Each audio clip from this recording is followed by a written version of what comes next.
그래서 여기까지 말씀드리고요. 마지막으로 이제 앞으로 할 일을 말씀드리겠습니다. 이제 모아타운을 구청에다가 신청을 해야 되니까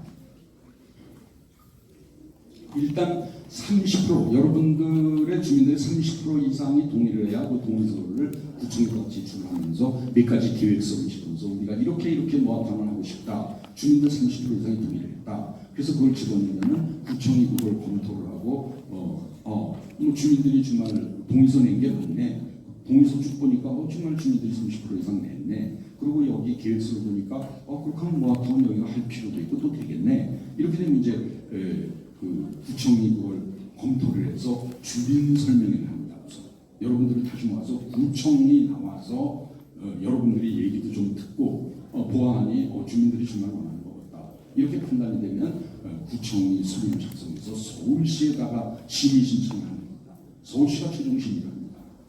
그래서 각 구에서 올라온 각 동네에서 올라온 것을 취합해서 심의위원회를 열어서 거기 뭐 대학교 순쪽으로 그렇지만 이렇게 해서 여기가 할 필요도 있고 또 주민들이 여기가 있는 것 같다. 그래서 이제 대상지로 선정이 되는데 지금 이제 많이 그 신청을 하다 보니까 30%딱 받아서는 좀 빠듯하고 보통 35%에서 한 40% 정도는 받아야 좀 이렇게 제출할 능력이 생깁니다. 그래서 그거를 빨리 여러분들이 해서 그걸 무조건 신청을 해야 되고 그래서 가끔 이렇게 설명회를 하면은 반대하시는 분도 계십니다. 근데 모아타운은 반대할 필요가 없습니다.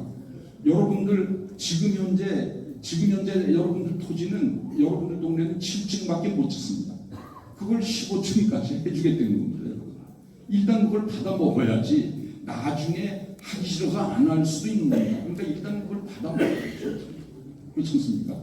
용적률을 지금 150%가 되는데 이걸 200%로 올려주고 일본이 200%, 300%로 올려주겠다는데 반대를 한다, 좀 가만히 있다, 그거는 재산을 날려버리는 겁니다. 아까 말씀드렸다시피 여러분들 정책으로는 3천억을 그냥 날려버리는 겁니다. 그 아까운 돈을. 그러니까 빨리 해서 신청을 해서 일단 신청을 해서 되면은 그럼 이제 어떤 일이 벌어지냐면 구청이 자기네들 시와 구청이 7대3으로 돈을 내서 3억 원을 마련을 해서 도시계획업체에 용역을 줍니다. 여기 단지계획을 수립해라 이 동네에. 그래서 그거를 1년 동안 용역을 줍니다.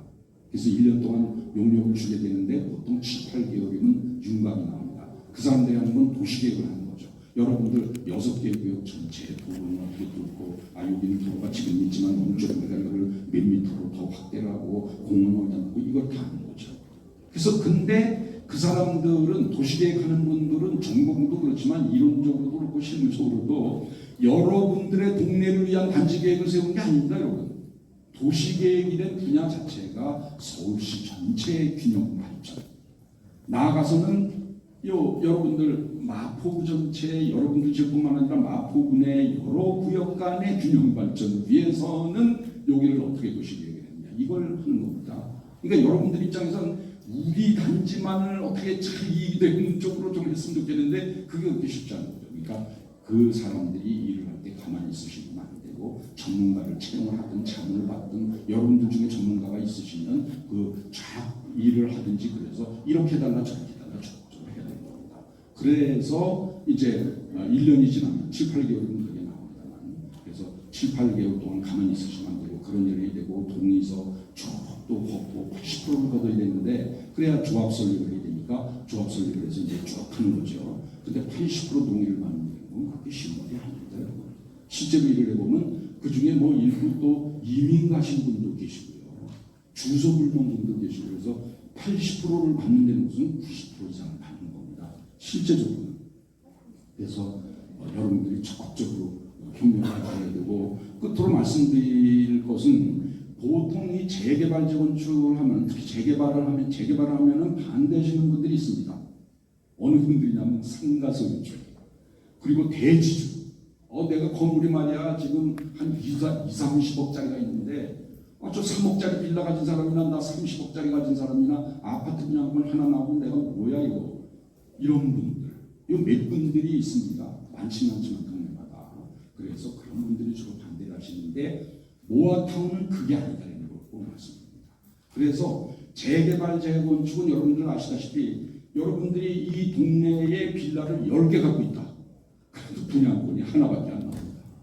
그걸 모르시는 분도 계시는데 10개, 내가 집이 10개 있는데 저 사람 하나 갖고 있고 내가 집이 10개 있으면 10개 줘야지. 분양권 하나밖에 안 나옵니다.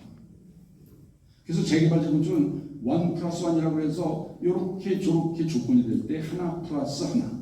근데 그 나머지 하나는 쬐끄만 거 60제곱미터 이하.